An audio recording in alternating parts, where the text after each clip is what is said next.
I used to be a paranormal debunker. You know the type, the arsehole in the comments saying, actually that's just pareidolia and bad audio compression. That was me.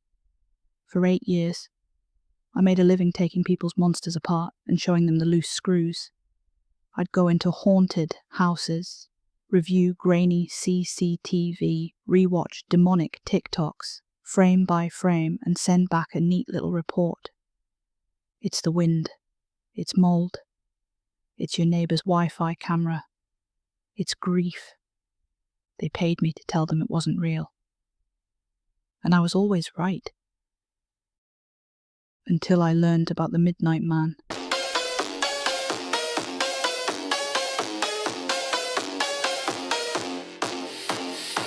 I didn't find him on some cursed forum or ancient book. He found me in a client email that, at first, looked like all the rest. Subject: urgent, please prove this is fake. Hi Daniel, my daughter played a game she found on TikTok. The Midnight Game. Now she won't sleep, won't eat, and says, he is in the house. Can you please help convince her it's not real? I'll pay whatever you charge for an emergency visit. There was an attachment. Rules for the Midnight Game, .x. I almost deleted it. Games like that are all the same. Candles, salt, mirrors, you must do this or else. Urban legends repackaged for bored teenagers. But then I read the rules. Rule 1. Write your full name on a piece of paper. Add 1 drop of your blood. Place it in front of your front door. Rule 2. Exactly at 12 a.m., knock on your own door 22 times. The final knock must land whilst the clock is still 12 a.m. Rule 3. Open the door, then blow out your candle, and close the door again. You have just invited the Midnight Man inside. Rule 4. Relight your candle immediately. Rule 5. From 12:01 a.m. until 3:33 a.m. you must keep moving. Do not stay in one place for more than a few seconds. Rule 6. If your candle goes out, immediately draw a circle of salt around yourself and stay inside it until 3:33 a.m. Rule 7. Do not look directly at him. If you do, he will show you your worst fear. Most people do not survive that. Rule 8. Do not speak to, touch, or acknowledge any person you see in your house between 12 and 3:33 a.m. unless you are absolutely sure they are real. Rule 9. Do not leave the house during the game. Rule 10. The game ends at 3:33 a.m. If you are alive and in one piece, you win. Nothing will happen. For a while. At the end, a line in bold. If you fail to follow these rules, the Midnight Man will claim you. I scoffed. The whole thing read like a fanfic version of every other summoning game out there.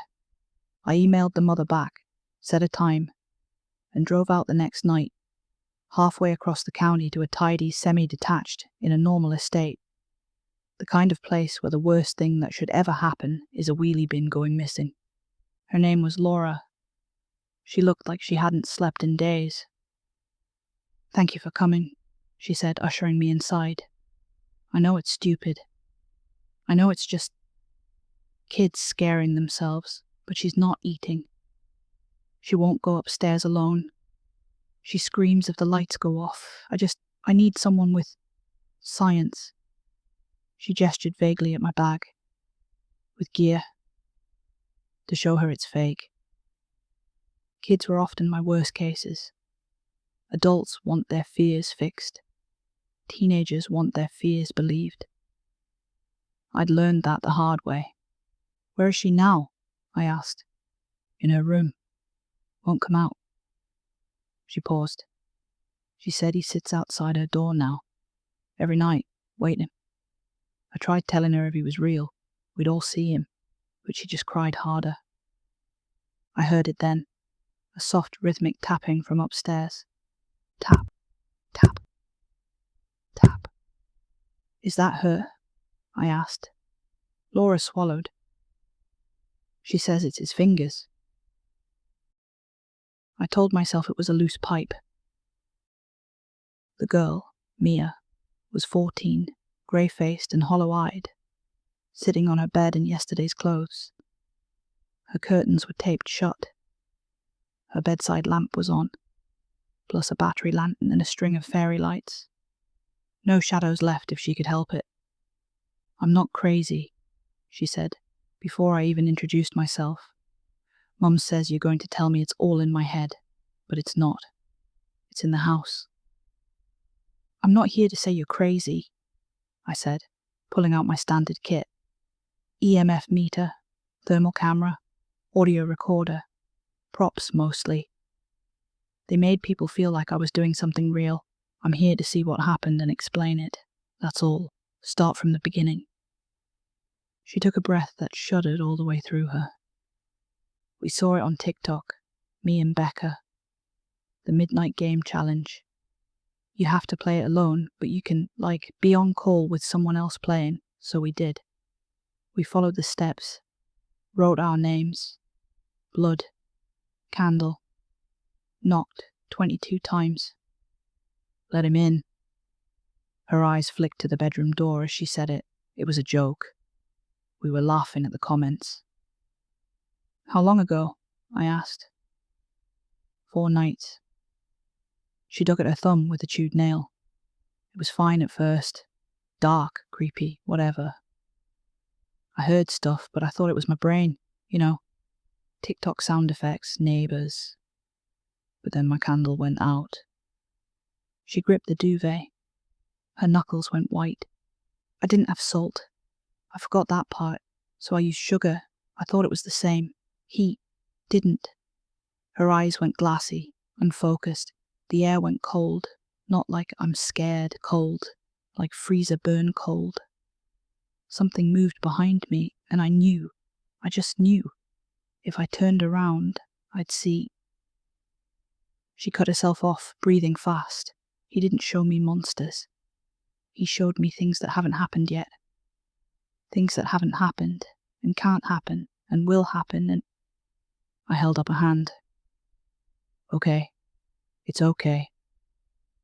We don't have to go into that. Can I ask, did anything physical happen? Scratches, nosebleeds, objects moved? She lifted her hair without a word.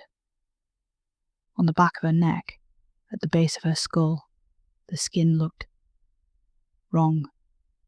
Not like a cut. Like frostbite in the shape of fingertips, 4 on one side, thumb on the other, as if something cold had cupped the back of her head and squeezed. I've seen kids dig their nails into their own skin. I've seen self-harm, psychosomatic rashes, hysterical bruising. This wasn't that. I took a picture, pretending it didn't rattle me. I hear him every night, she whispered. He didn't leave at 3:33. That's a lie. He stays if you lose. He just makes you wish he'd kill you quick instead. Something thumped softly outside the door. Tap, tap, tap. Her eyes went wide. She grabbed my wrist. Don't open it, she hissed. He doesn't like being checked on. I cleared my throat, forced my hand away, and opened the door. The landing was empty.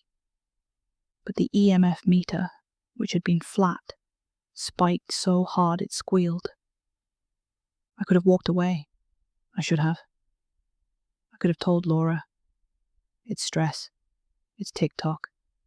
It's mass suggestion. Send them both to therapy. File my report. Take the money. But I'd seen that frostbite handprint. I'd seen the EMF spike in a dead quiet house with modern wiring. And I'd heard the way Mia said, he stays. I made a mistake then. I let my pride answer. All right, I told Laura in the kitchen. The house lights felt too bright somehow, like they were trying too hard. I'll prove it's fake. Not just to her, to you, to me, to him. If he's listening, I'll play it. Here, tonight, properly. Every rule, every step, documented. Laura paled. You don't have to do that. I just wanted. You wanted proof, I said. If I play exactly the way the instructions say and nothing happens, you can show me the footage. Sometimes that's what it takes. That's the thing about debunkers. Deep down, we're daredevils with a lab coat on. We poke the bear because we're so sure it's just a guy in a costume. Her hands trembled as she made me coffee. If you're sure. I wasn't. Not really. But I was curious, and curiosity is just fear that thinks it's clever. We started at 11:30 p.m. I set my equipment up in the hallway. Tripod camera facing the front door, secondary camera on a bookshelf covering the hall and stairs. Audio recorder on the console table. I took baseline readings. EMF low. Ambient temperature a little chilly, but normal for an old British house in October. Mia stayed in her room. She refused to come downstairs. I didn't blame her. Laura hovered in the living room, clutching her dressing gown like a shield. The rules said I had to play alone. So at 11:55, I asked Laura to go upstairs and close her door. If you hear anything, she started. I'll shout, I said. Or I'll be embarrassed tomorrow when I show you how boring this was. She didn't smile. At 11:58, I sat on the floor in front of the door, knees creaking, and prepared. I wrote my full name on the paper in block capitals, Daniel Matthew Cole. I pricked my finger with a sterilized lancet from my kit. Ghost hunting gear overlaps a lot with diabetes gear, it turns out. One drop of blood, dark and heavy, hit the paper and spread. I placed it on the doormat. My candle was a plain white pillar, the sort you buy for power cuts. I lit it and turned off every other light in the house. Instantly, the world shrank to the small, flickering circle around me. The camera's red recording light winked back from the darkness. I checked my phone. 11:59:37. My heart was beating faster than I liked. It's a ritual, I muttered to myself. Rituals feel powerful because they're structured, that's all. The minutes ticked. When my lock screen changed to 12 o'clock, I started knocking. Rule 2. Exactly at 12 o'clock, knock on your own door 22 times. The final knock must land whilst the clock still reads 12. What precisely counts as land? I'd scoffed earlier, reading it. Do they know how milliseconds work? It's funny what your brain latches onto when you're scared. Stupid details. I counted the knocks under my breath. 1, 2, 9, 15, 20. The candle flame fluttered with every impact, smearing shadows across the hallway walls. 21, I whispered. I held my breath. There was something obscene about hitting your own front door from the inside, like trying to get out of your own life. 22. My knuckles connected with wood, and the moment they did, the entire house seemed to drop, like a lift juddering at the bottom of a shaft. My phone ticked over to 12:01. Rule 3. Open the door, then blow out your candle and close the door again. You have just invited the midnight man inside. I unlocked the door, opened it a crack. The night outside was misty and still. No wind, no foxes, no passing cars. The street looked wrong in candlelight. All hard edges and oversaturated shadows. I blew the candle out. The dark that rushed in felt thick. Not just absence of light, dark. Presence dark. Heavy. Watching. I closed the door, locked it, heart hammering. My hands shook just enough that it took me 2 tries to relight the candle. Rule 4, relight your candle immediately. I managed it. Well done, I thought. You've successfully set the mood for yourself, idiot. I checked the time again, 12:02, 3 hours to go. People imagine these games as frantic from the start. Walls bleeding, voices, chase scenes. Mostly, it was walking. Just walking. The rules said not to stay in one place more than a few seconds, so I paced the downstairs circuit. Hallway, living room, kitchen, back to hallway. Every door open so I didn't fumble. Candle in hand, audio recorder clipped to my shirt, EMF meter in my pocket. The house creaked and settled. My shoulders loosened a fraction. It was just a house, and I'd let a story get under my skin. By 12:17, I was bored enough to start narrating for the camera. This is Daniel, approximately 17 minutes into the midnight game. No anomalous readings so far. EMF, baseline, no audible voices. No. I stopped. From upstairs, something moved. A step, deliberate. Heel to toe, pacing right above me. I swallowed. Could be Laura, I muttered, even though I'd told her to stay put. Or Maya. Or old pipes, or mice, or... The footsteps stopped directly over my head, at the top of the stairs. The candle flame leaned toward the staircase, as if something had exhaled down it. My EMF meter squealed from my pocket. My mouth went dry. You can reason yourself out of fear until your senses disagree. Then the lizard brain takes over. I forced myself to keep moving, doing slow loops through the living room, eyes pointed at the floor so I wouldn't accidentally catch a shadow that looked too tall. From the corner of my eye, I saw movement in the doorway. Bare feet. Small. A nightdress hem. "Mia?" I said automatically, looking up. The doorway was empty. The air where she should have been was colder. Rule 8. Do not speak to, touch, or acknowledge any person you see in your house between 12 and 3:33, unless you are absolutely sure they are real. Well, that's broken, I whispered. Good start. Still no reason to believe anything paranormal was happening. Sleepwalking. Suggestion. My own tired brain misfiring. I checked the time. 12:34. The candle went out. It didn't flicker and die like a normal flame. It went from burning steadily to gone, like someone pinched it. The darkness hit me like cold water.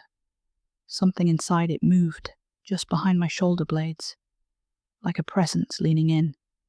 My hand shook as I grabbed for the matches. The match wouldn't strike. Once, twice, 3 times. The head crumbled off, useless, onto the floor. The air grew colder, pressure building in my ears like I was underwater. Rule 6.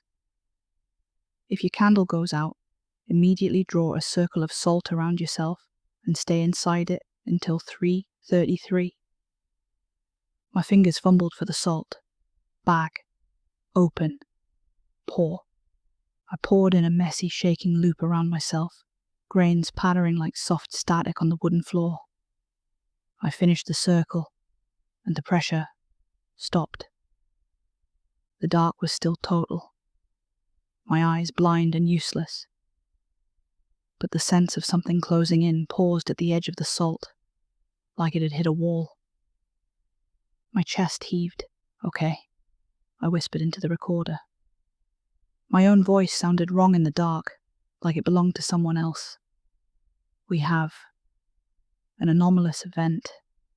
Candle extinguished, without apparent air movement, difficulty striking matches, perceived drop in temperature, possible panic response. I tried another match. It lit on the first strike. I relit the candle. The little pool of light showed my salt circle, clumsy but unbroken. Outside it, right at the edge of the grains, something had left. Marks. Each about the size of a finger, pressed into the fine layer of dust on the floorboards. 4 parallel lines. Then another 4. Then another, like someone had dragged both hands around my circle, testing it. I didn't say anything. I just raised the EMF meter and watched it flutter between normal and what the fuck. I wanted to call out to Laura. To say I was done. I was convinced. I was sorry for being smug. But the rules said not to let anyone in, and I had the distinct, sinking feeling that if I opened my mouth and shouted, something else would answer. I stepped carefully over the salt and forced myself back into motion. Time lost meaning for a while. I walked. I listened. I tried not to look at the corners, where the darkness felt thicker, like it was folding in on itself, almost shapes pulsing in and out of existence. Once, as I passed the hallway mirror, I saw a tall, thin shape behind me, where my reflection should have been. No face. Just the impression of height and limbs too long, bent slightly to fit. I didn't look up. I kept my eyes on the floor. That was the only reason I didn't break Rule 7.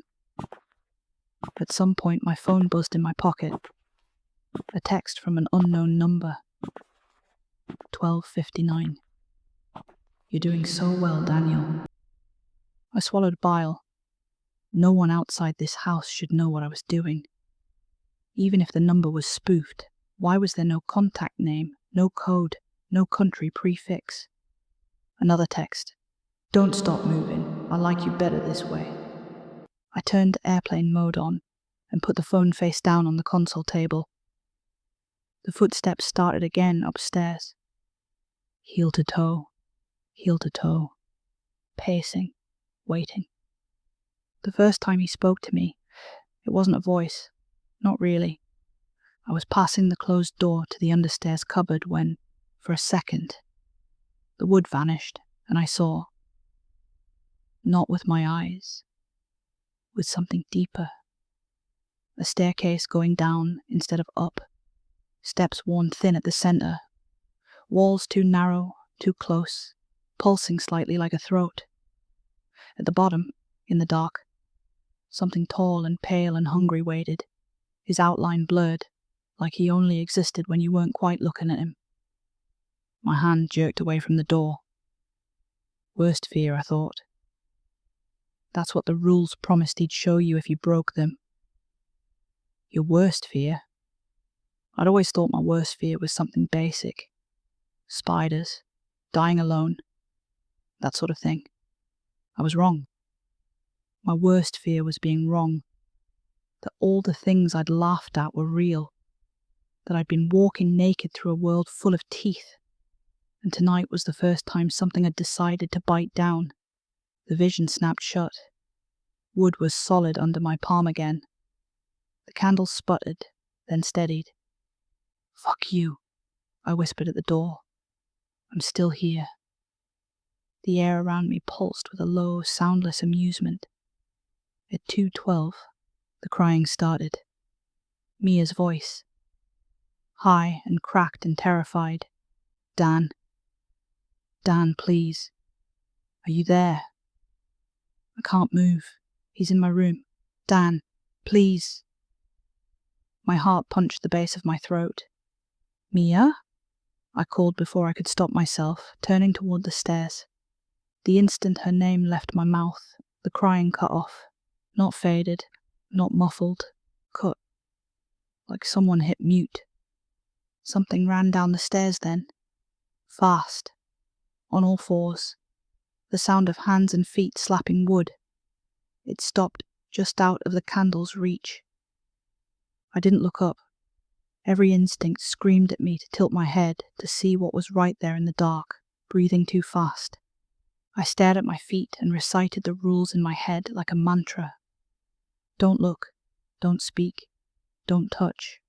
Don't leave. Keep moving. The breathing hitched.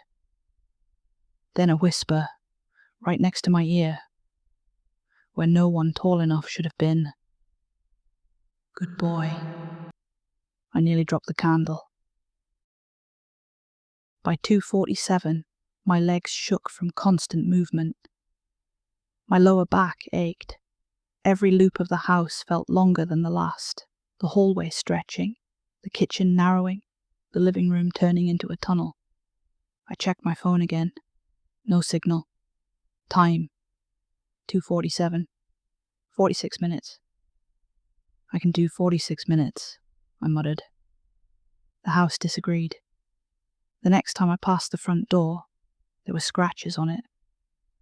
4 long, vertical gouges, just deep enough to tear the paint. Fresh. No splintering. As if something with patience had dragged its nails slowly down, enjoying the resistance. My own handwriting stared back at me from the paper on the mat. Daniel Matthew Cole. The blood drop was dry. A second drop had appeared next to it. I hadn't given that one. I kept walking. We think of rules stories as horror because of what happens when you break them. Midnight Man taught me the horror comes from the moment you realize you don't actually know whether you've broken them or not. Did I speak to someone who wasn't real when I answered Mia's fake crying? Did I acknowledge him by reading those texts? Did the salt circle count if some grains scattered when I stepped over it? Did looking at his reflection count as looking at him? The rules were clear, until they weren't, until every breath felt like a potential violation. By 3:20, my brain was sliding on itself. I counted loops. I counted heartbeats. I counted rule numbers under my breath, checking and rechecking them like rosary beads. On the 30-somethingth loop past the staircase, someone was standing on the 3rd step up. Bare feet, long legs, hands hanging a fraction too low, torso disappearing into the dark. My eyes flicked up instinctively, stopping at the knees. I didn't go any higher. The candle flame bent toward him, like a flower toward the sun. The EMF meter in my pocket went dead. He didn't move. He didn't speak. He just waited. I kept walking. Past him. Past the living room. Past the kitchen. Past every primal instinct that screamed at me to run, to hide, to throw myself out one of the windows and crawl bleeding into the street. I don't actually remember the last 13 minutes. Shock does that. Your brain gives up on saving everything and just grabs snapshots. My next clear memory is standing in the middle of the living room, candle in hand, staring at my phone as it turned to 3:32. The house was vibrating, not literally. But the air felt charged, like static before a lightning strike. Every corner throbbed with the sense of something pressing up against thin, invisible walls. 30 seconds. Somewhere behind me, boards creaked under a slow, deliberate step. 20. Breathing. Close enough to fog the back of my neck. 10. A hand. Not cold, not hot, just wrong. Hovered a centimetre above the top of my head, not touching, but close enough that every hair on my body rose. 5, 4, 3. Everything stopped. At 3:33 exactly, the pressure dropped. The candle burned normal yellow again. The board stopped talking. The EMF meter crackled weakly back to life. I checked the front door. The extra drop of blood was gone. So were the scratches. The understairs door was just wood. The texts on my phone had vanished. No unknown number. No log. No screenshots. The only proof anything had happened was the salt on the floor and the audio file still recording on my collar. I let myself fall onto the sofa, legs jelly, heart pounding in my ears. I lived. I won. The rules said nothing else would happen. They lied. Laura found me half asleep on the sofa at 4:10 a.m. She looked better, less grey, less hollow. "Did it work?" she asked softly. I forced a smile. "Nothing your boiler man and a good therapist can't fix." Upstairs, Mia slept for the first time in days. Proper sleep. No lights on. The frostbite fingers on her neck had faded to faint pink marks by morning. My report was short and neatly phrased, just like always, client's symptoms consistent with acute stress reaction. Ritual effects explained as a combination of sleep deprivation, expectation, and environmental factors. I wanted to believe it. For 3 nights after that, I convinced myself I did. Then the knocking started. It came at 12 o'clock on the dot, not at my front door. On my bedroom wall, right above the headboard. 22 knocks. Slow, measured, perfectly spaced. The last one landed exactly as my phone flicked from 11:59 to 12. I lay there, every muscle rigid, counting them in my head. 20, 21, 22. The air chilled. I hadn't written my name. I hadn't bled. I hadn't lit a candle. I hadn't invited him in. It didn't matter. The rules, you see, were incomplete. They only tell you how to start the game. They don't tell you what happens after you win. He doesn't stay if you lose. Mia was wrong about that. He stays if you survive. You're his now. A long-term project. A favorite toy. He doesn't need paper and blood anymore. He knows exactly who you are. Every night since then I feel him. Not always with knocks. Sometimes it's a text from a number that doesn't exist. Sometimes it's a shadow in the mirror that lags half a second behind me. Sometimes it's that tiny, almost imperceptible drop in the room, like a lift shuddering at the bottom. Sometimes it's nothing, just weeks of silence, until I start to think that maybe it really was just stress. Maybe it's gone. Maybe. Then he does something small, moves my keys, leaves my bedroom door half open when I know I shut it, whispers my name from inside the wardrobe when I'm in the shower. He's patient. That's the worst part. He's not a jump scare. He's a slow leak in your sanity, drip by drip, over years. I still debunk other people's ghosts. I still go on podcasts and talk about EMF spikes and sleep paralysis and why orbs are dust. I still send neat little reports telling people their monsters aren't real. I'm not lying, their monsters aren't. Mine is. So here's my advice, from one skeptic to another. Don't play the midnight game. Don't write your name. Don't bleed. Don't knock. Don't open the door. But if you're stubborn like I was, if someone dares you, if you need to know, then at least follow my version of the rules, the ones the file didn't include. Rule 11. If you win, move. New house, new locks, new number. It won't help for long, but it might buy you time. Rule 12. Never assume the game is over just because it's 3:33. That's just when he stops pretending there are rules. Rule 13. If you start seeing him in reflections, don't smash the mirror. He likes when you panic. Just stop looking at anything that can hold his shape. Rule 14. Don't tell people you've seen him. Not in detail. Not exactly. The more specific you are, the more his shape spreads in their heads. He likes new rooms to walk in. Rule 15. Above all, do not fall in love with being right. That's how he gets people like us. He doesn't come for the believers. He comes for the ones who laugh. and then knock anyway. I used to be a paranormal debunker.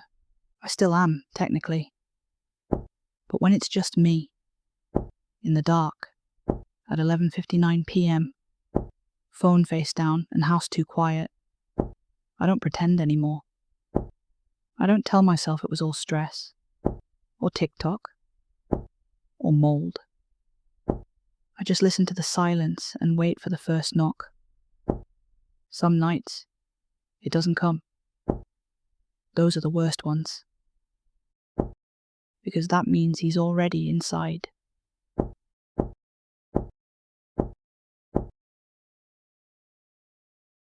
That man did not leave. Oh, where did you come from? I've been here the entire time. You absolutely have not. Incorrect. Right. Cool. Of course you were. The subject has clearly violated multiple rules. Oh, really? Which ones, genius? All of them. That's not helpful. He looked at the thing. He didn't actually. He spoke to the thing. That wasn't. He thought about the thing. You can't break a rule by thinking. Thinking is the first step to non-compliance. That's not even. This is why you are demonetized. Oh my god, we're not doing this again. Horror content is not authentic. It's literally my own story. Stories are fabricated. Yes. That's what a story is. Fabrication detected. I hate you. You should have made a what I eat in a day. It's a horror channel. You should have done slime. No, You should have done a prank. I'm not pranking a demon. Missed opportunity. You know what? Fine. Wrap it up then. Go on. Conclusion. The entity entered the house. The subject failed the rules. The game did not end. And it is still inside. Yeah, cheers for that, mate. You're welcome. This video will receive 400 impressions. Get out. I cannot. I live here now.